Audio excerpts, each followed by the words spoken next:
Bonjour à toi ce matin, grand-papa François, qui te rend visite pour des contes et légendes matinales.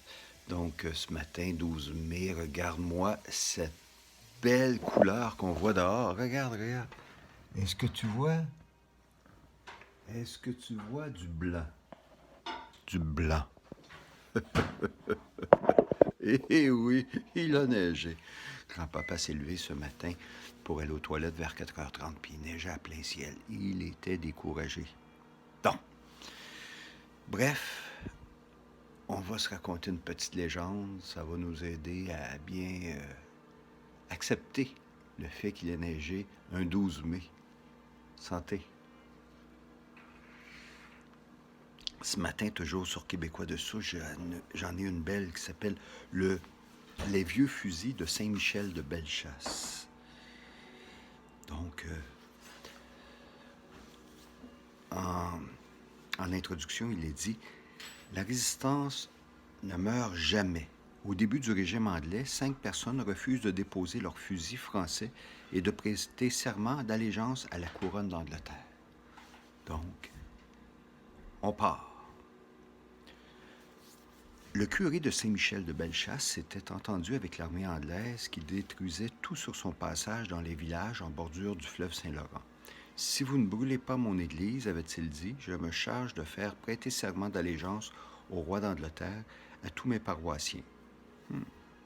Le dimanche suivant, tous, sauf 5, apposèrent leur signature ou leur marque, s'engageant à passer avec leur pasteur sous la domination anglaise et à déposer leurs fusils devant l'église. 2 hommes, leur épouse et la sœur de l'une d'elles, membres des familles Cadrin et Racine, jurèrent cependant que jamais ils ne déposeraient leurs vieux fusils français et qu'ils resteraient fidèles à la France. Du haut de la chaire, le curé prononça alors leur excommunication, sur le champ, leur ordonnant de sortir de l'église et de s'en aller s'installer hors du village. Il leur annonça aussi qu'à leur mort, ils seraient enterrés dans le petit cimetière réservé aux enfants morts sans avoir reçu le baptême. Ils se bâtirent donc une pauvre maisonnette dans le rang le plus éloigné du village, et ce lieu prit vite le nom du rang des vieux fusils. Ils y passèrent le reste de leur vie, abandonnés par tous leurs parents et amis. L'un après l'autre, ils s'éteignirent avec le siècle, n'acceptant même pas que leur corps fût amené au village pour y être enterré avec les enfants des limbes. Lorsque le dernier survivant trépassa, des paroissiens se rendirent en cachette la nuit chercher son corps. Puis, ils déterrèrent ses parents inhumés près de la maisonnette et ils rassemblèrent dans un petit enclos non béni à l'ombre de l'église de Saint-Michel. Les gens évitèrent pendant longtemps de se cueillir des fraises aux alentours des bâtiments abandonnés, craignant d'y rencontrer quelques revenants. Mais c'est au village de Saint-Michel que les insoumis continuent toujours, dit-on, de se manifester. On rapporte en effet que certains soirs de pleine lune, ils arrivent encore de voir défiler lentement autour de l'église des grands fantômes de blanc vêtus. Ils marchent lentement, courbés, comme des vieillards fatigués, et ils portent toujours sur leur épaule, le vieux mousquet français qu'ils n'ont pas voulu déposer aux pieds du curé. Ouais. C'est une belle histoire, une belle histoire. Il y a quelques mots dans ça que je ne sais pas si tu as bien compris. Il y avait le mot excommunié.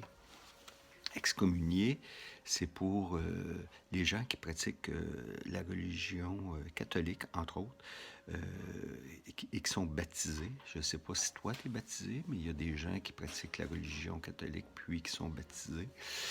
Puis, donc, ils font partie de la religion, dont le chef est le pape. Puis, l'excommunication, c'est lorsque l'Église catholique te met dehors. Tu n'es plus dans leur religion, donc ils t'excommunient. Fait que donc, tu as eu ta communion, donc tu as reçu ta communion, puis quand ils t'excommunient, c'est comme il dit, bon, c'est fini, tu n'as plus communié, puis c'est fini, là. Donc, l'excommunication, c'est ça. Puis ensuite, on avait les limbes, les fameuses limbes. Toujours dans la religion catholique, ils baptisaient les enfants très très jeunes. Pourquoi? Ils disaient que si l'enfant n'était pas baptisé puis il mourait, il ne pouvait pas aller au ciel, il allait dans les limbes. C'était une place où il y avait juste des enfants pas baptisés. Donc, c'était ce qu'ils appelaient les limbes. Tout ça, bien sûr, tu auras compris que c'est des légendes. Comme il y a des légendes dans toutes les religions. Donc sur ce, je te souhaite une belle journée puis une bonne journée. À l'école, probablement, pour la plupart d'entre vous. Peut-être quelques-uns qui ne sont pas encore à l'école, mais on se reparle demain. Au revoir.